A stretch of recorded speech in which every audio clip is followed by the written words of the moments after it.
Hello, and welcome to Life Matters, the program where we engage life issues with critical thinking and a biblical worldview. Life Matters is an educational outreach resource of Assure Women's Center in Omaha, Nebraska. We're honored to host a variety of guests within the pro-life movement, each bringing their own unique perspectives, experiences, and backgrounds. The views and opinions expressed by our guests do not necessarily reflect those of Life Matters, Assure Women's Center, or our affiliates. Our goal is to foster open, thoughtful dialogue around life-affirming issues and equip listeners to stand for life. This is part 2 of our interview with Renee Eames and Mary Crosby. Welcome to Life Matters. I'm Toni Clarke, and I'm so glad you're joining us today.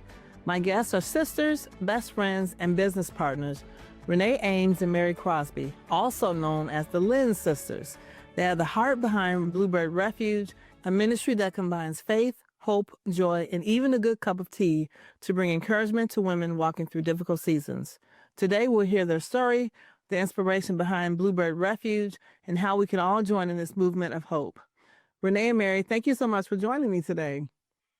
Okay, so for those of us who don't necessarily know the story of the Bluebird, tell us a little bit about the Bluebird and then how you connect that story to the women you want to reach. So the Bluebird has long been a symbol of hope and joy, and they had just have a great story. In like the 60s, late 60s, early 70s, people started to notice that their population was dropping off. Like 90% of the population was missing. So that was for multiple reasons. One being that when people came over from Europe, they brought sparrows and starlings, and they are similar nesting, have similar nesting requirements as the bluebird. Also had to do with urbanization, loss of their food source. And so people started to look at this and were missing them and said, what can we do? And this like amazing thing happened. And all across the country, people started putting up nest boxes in their own backyards, on trails, and those types of things. And they tended to those nest boxes, made sure it was bluebirds that got to be in those nest boxes and not those that were competing with them. And the population rebounded. And now the bluebird population is thriving. They're always going to need some assistance from people to tend to those nest boxes to make sure that they have a place to stay. But our connection then with women is that we are all called to accompany one another and to walk with each other and to have help women to have that place to raise their young. So that's what bluebirds were missing, was that place to lay their eggs and raise their young. So, and just that hope and joy that that the bluebird provides during the winter. You know, if you're facing uncertainty, especially facing uncertainty during due to pregnancy, it can seem like you're in a really long, dark winter. And so it is up to us and the people in their community to be those bluebirds, to provide that hope and that joy and walk with them. That's good. That's good. So what does the Bluebird remind each of you personally when you go through your own winter season? I often think about some experiences that I've had, not only in my personal life, but professionally. I'll start with professionally. I think there's a common misconception of who seeks out or needs pregnancy and parenting support, especially when something unexpected arises. Are all the people your nonprofit supporting, are they poor, destitute, homeless? I mean, in some cases, yes. In other cases, we know what about 60% of women who pursue abortion have had one live birth. So these are women who are struggling to see a pathway forward to parenting for whatever reason it is. And so when I think about seasons and the bluebird, I mean, obviously, when we're looking at the parallel of this story, the reason it is so, so beautiful, because it is completely two-part as in, on one side, we're uniting communities and people. We're learning what women need to thrive in motherhood, and we're accompanying women through our action and service, united together in a common goal. And we should all be able to do that, because serving women and supporting women in motherhood should not be controversial. But on the second part of really through the story of the bluebird and the perseverance in through the seasons of life. So curiously, bluebirds know instinctually that spring is going to come. So like Renee said, when they are singing through the dead of winter, this is our reminder that we can stay hopeful. Yeah. Because there is a brighter day and a warmer day and a brighter future ahead of us, and that this is just a season. And we all go through seasons in life. We all experience. And this is something that was so important in conversation, especially when I was at Bethlehem House, because again, it was basically, I was there almost all day, every day. And it felt like I was truly living with the women, it was a 12-bedroom home. And at any given time, we'd have usually 9 to 11 women living there. And some of the things that they had to work through was that this can be a season. You don't know what the next 5 years of your life are going to hold. And this was not only a teaching moment for the women, but also, we really struggled with, especially healthcare providers who wanted to take care of the women when they were having their babies. They'll just, help them to not have any more pregnancies in the future. And we really spoke to that of the women, of their dignity and the respect of their bodies, and to understand that this time you are in is temporary. Yeah. You won't always be going through hardship if you are able to really embrace the community in which we're giving to you. This is something that is free and given to all.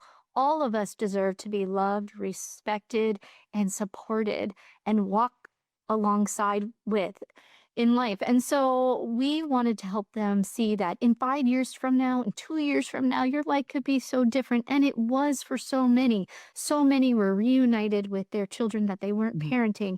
I see women today that they're married, they have more children, and that they've embraced, and are moving on this pathway of joy after seasons when they really needed hope. And so personally, for Renee and I, we feel that call to respond to that winter season, born of our own experiences of hardship in our own life. We all have those unique experiences, and how do we overcome those? And who are the people God has placed in our lives in order to get to the next step? Good. So you kind of have been talking a little bit about the Bluebird Refuge. Tell me a little more about it and give us the mission of what the mission of Bluebird Refuge. Not to be confused with refuge for actual bluebirds. We are awakening hope and joy by uniting communities and people to accompany women in motherhood. So when we're talking about life-giving care of women, we're looking for a bigger picture. And so to bring it from the big picture down to what can each of us do? And so Bluebird Refuge at its base, at its core, is a tea and gift shop where we're awakening hope and joy, not just for women in motherhood, but for all. Because tea, we can all have tea for two. Tea brings us together. It's the idea of accompanying one another. We know that there is a strong there's an issue we are up against that is challenging to overcome unless each of us act. And what that is places that provide abortion services are building relationships with young people and families before the crisis happens. Yeah. So that when the crisis happens, they're going to those facilities and they're taking care of their problem. So how do we look into that and to look into what is the beauty of accompaniment. There's so many reasons we can accompany one another through life's ups and downs and seasons, but through that tea and that conversation, we're hoping that those relationships are starting to be built. And so we really exist, though, as a benefit corporation because we believe that our initiatives are important to accomplishing the accompaniment of women in motherhood. And so our initiatives are Buy Tea, Give Hope, and 1% for Women. Okay, good, good. Okay, so you describe accompaniment a little bit there, and we all know that it's not one size fits all because one particular person may need something totally different from what someone else needs. But as a shared moment over tea, sister to sister. So can you give us an idea or a picture of what that really looks like in real life? What does that look for our listeners that don't really that need a bit bigger picture? Give us a good picture of what that looks like. Yeah, well, it can look like a couple of different things. One of my favorites is just having somebody over and inviting somebody over for a cup of tea. That gift of hospitality and listening to somebody else. And the tea is a great accompaniment for conversation, and it has been for years, right? And come over for a cup of tea. You can have it any time of the day, which is lovely. Have it in the evening, and it doesn't keep you from sleeping if you have a herbal tea. And so, like in real life, yesterday it looked for me like having a friend over and sitting down and sharing our hearts with one another, sharing some tears with each other, and just sitting and listening to each other and walking through life together. It can also look like I have a monthly book club, and I put tea out during that book club, and the ladies can grab a glass of iced tea or hot tea in the winter time, and it's just a nice accompaniment to conversation.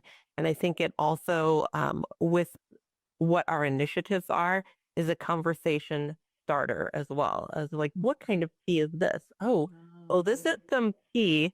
And that is from a pro-life benefit organization that gives people an opportunity to really share beautiful work to be done for women without it being a controversial topic, and just really can provide a pathway for conversation. I absolutely love that. So I recently visited a friend, and she's English, and every night we had tea together before we went to bed, and I just thought that was so sweet. In fact, I brought it back as something that, first of all, it was chamomile and peppermint mix, and it was so good. And so I just told my daughter this morning, this weekend we're gonna have tea before we go to bed. So I just love the thought of that, and I think it's so important that we learn to slow down. I love the idea of accompaniment, where you're sharing or doing life with someone. I like what you said, shared laughter, shared tears, because sometimes we need that. And I think we just need to slow down and add that. And as you were talking, I lead a table at Wednesday night at my church. I think we're going to have tea at that table Wednesday night. So maybe I can send you some real quick. I would love that. And I love the conversation starter. As for me, being, in pro-life work, sometimes it's kind of difficult to start talking about what I do, depending on the audience, and so just that introduction, what kind of tea do you have? Well, it's a tea that, supports women. I love that. I love that. Great idea. Life Matters is the program where we engage life issues with critical thinking and a biblical worldview, and it is a ministry of Assure Women's Center. We're expanding our ministry to reach women who speak only Spanish, and we need your help right now. If you've ever felt God nudging you to serve with us and you speak Spanish, this is your moment to step in. We're hiring for multiple roles and actively looking for bilingual volunteer advocates. Lives are at stake, and we can't do this without you. Visit firststeptolife.com today to learn more and get involved. That's firststeptolife.com. So you guys have also written the book, The 9 Days of Refuge. What inspired you to write it? So as Renee and I were going through this discernment process, there was a circumstance that I experienced through previous work. Mm. And we had a young couple come in for support, pregnancy support, and they didn't have anyone in their life to tell them, you can do this. Mm. But while they were there getting their ultrasound and getting support, life-giving support, they were like, okay, maybe we can do this. And when they left, there was a gap of time between their next ultrasound or OBGYN follow-up. And at minimum, that's usually 7 to 10 days at minimum. And in that gap, they made a life-ending pregnancy decision. And that is not abnormal. No. That is not, because we know that in that gap, there are few or no life-giving voices in their life. And so what struck me the most about this situation was 1 month later, they returned for support for a pregnancy, a second pregnancy, because they were so distraught over making the decision for the first. Wow. So for me, that it just, at one moment after, I spent some time in my Bible and I just felt the Lord nudge us and say, fill the gap. We have to fill the gap. And so when I shared this with Renee, we're like, we don't know where to start. What are we going to, we're not authors. What are we going to do? And so we brought it down to, wait, what are we first? We are first mothers. And what do we need our daughters to hear? And a moment that's been seared in my memory since I was a child, I remember where we were driving. Renee and I were in the car with our mother. And she said, girls, if you ever get pregnant and you don't know what to do, know that I will support you and I will support that baby. Yeah. I will never forget it, because it was so impressed on me that no matter what, my parents have us, and that they will love us through our mistakes. And that is one of the most beautiful ways that that exemplifies Christ's love to us, is that our unconditional love for us. And so when we're looking at 9 Days of Refuge, how can we make this digestible? This doesn't mention pregnancy. It doesn't mention abortion. So how do we help fill a gap? And where we landed on is speaking our core values. Our benefit corporation's core values are beauty, goodness, and truth. And you speak beauty and love and goodness and the things that need to fill them up. Because what was in my experience at Bethlehem House, a lot of women didn't have the parental guidance and support that we had. They didn't have any of that. Okay, if I need to forgive someone, what does forgiveness look like? If I go through something really challenging, what does that look like, that ripple in my life? And how can I overcome that initial big something that happened in my life? And so as we look to this book, Renee and I didn't have confidence that this is going to be something that is going to be massively shared throughout far and wide from coast to coast. But you know what? If it just helps one person, and we know it has, which is the beautiful thing, and we're like, okay, Lord, we planted the seed. The rest is up to you. Yeah, that's good. It's an excellent book. I've read it, shared it with some of our staff as well. And so thank you all for writing that. Do you have a story of someone who was encouraged by it? Actually, we piloted this, and the initial feedback we received was, let me start, as I should say. This book is meant to accompany the life-giving voice of the person who gifts it to the woman. Again, taking it back to accompaniment, whether over tea or in a clinic setting. This book is meant to amplify and carry the voice of the life-giving person through that gap of time. So on its own, hopefully would stand, but in this setting, to have somebody's love carried throughout is going to be pivotal. And this happened in the pilot phase where a woman who had several children already, going through a really difficult time in her relationship, she just couldn't see feeding another child, having someone else to care for and bring into this environment that was uncertain. And so after the book was given, it helped get her to that second appointment and continued services. And she opted into all of the services that the program was offering. And even more so, she commented, I really feel God is with me. I feel God is here for me, and I want to go back to church. I want to go back to church and baptize all of my children. And so, like whatever, we're like, what are you to do with that? It's a beautiful, and you're like, thank you, Lord. Just keep lighting the candles. We pray that whatever we can do that will continue to serve you, Lord. May this book help women see just how important their life is in the baby that they carry. Yeah, that's good. That's good. That's good. So beyond the book and the tea, what other ways are you seeing Bluebird Refuge touch lives and communities?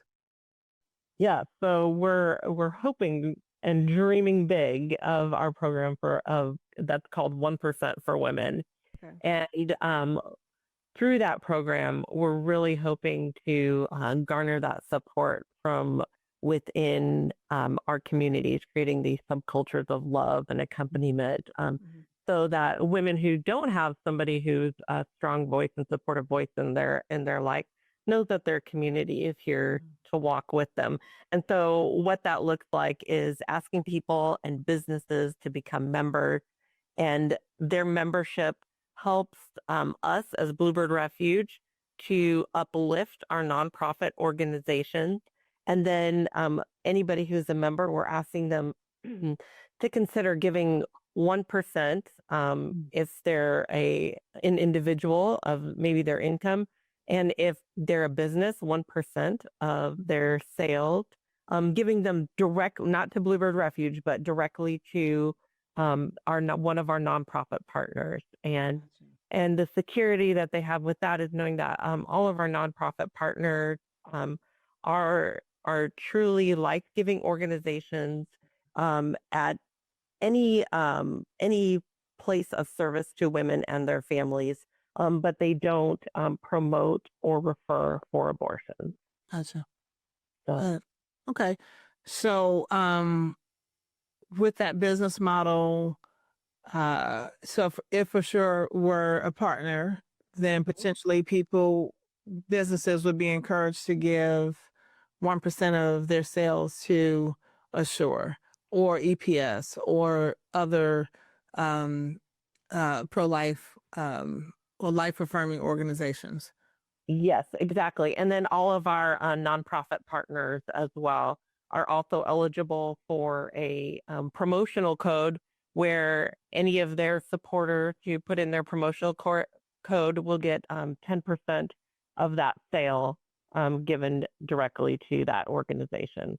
Gotcha. So is this just in Nebraska, or is it Nebraska and near Myrtle Beach area? Or what's the location, the geographic location that this works in?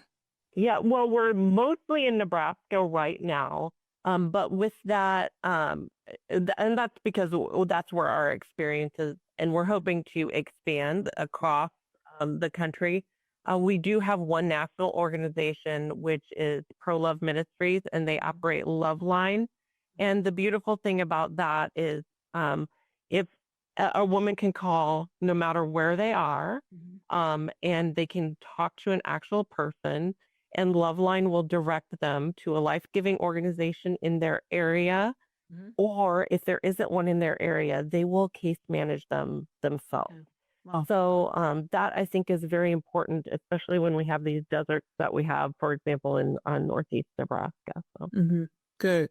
You kind of touched on it a bit, but what's your vision for the next season of Bluebird Refuge? So we are really we're just getting started. Renee and I have been discerning this for several years, but we're just getting started. So communicating the vision obviously is very new and important to us. And so that is where most of our focus is right now, is how do we take the idea of love and accompaniment and tell the story of Bluebird so that we can break down the barriers and the misconceptions of what amazing nonprofits like yours, like what Assure does, and help people see beyond the political, you know, the things that separate us, the barriers to helping. Because when we're looking at 1% for women, what does that really mean? That means coming together, everybody giving a little, and that we can make a substantial difference right in our very own communities. So it's creating a local solution to the local issue of abortion right where you live. And so hold on to hope, hold on to relationships and people who are in seasons of joy who can lift you up and to support you along the way, and that you don't have to suffer in silence. We aren't meant to suffer in silence. No. And so hold fast to hope. Oh, that's good. That's good. That's good. Renee and Mary, thank you so much for sharing your hearts and your story with us. Friends, if you'd like to learn more, get a copy of 9 Days of Refuge, or enjoy a cup of tea that makes a difference, visit bluebirdrefuge.com. This has been Life Matters. I'm Toni Clarke. Thanks for listening. Life Matters is an educational outreach resource of Assure Women's Center in Omaha, Nebraska. To learn more about the ministry of Assure, visit firststeptolife.com. That's firststeptolife.com. There you can learn about the many services we provide, including how we come alongside abortion-minded mothers and empower women to choose life for her and her baby, as well as find our most current broadcasts and all of our past episodes. We're expanding our ministry to reach women who speak only Spanish, and we need your help right now. If you've ever felt God nudging you to serve with us and you speak Spanish, this is your moment to step in. We're hiring for multiple roles and actively looking for bilingual volunteer advocates. Lives are at stake, and we can't do this without you. Visit firststeptolife.com today to learn more and get involved. That's firststeptolife.com.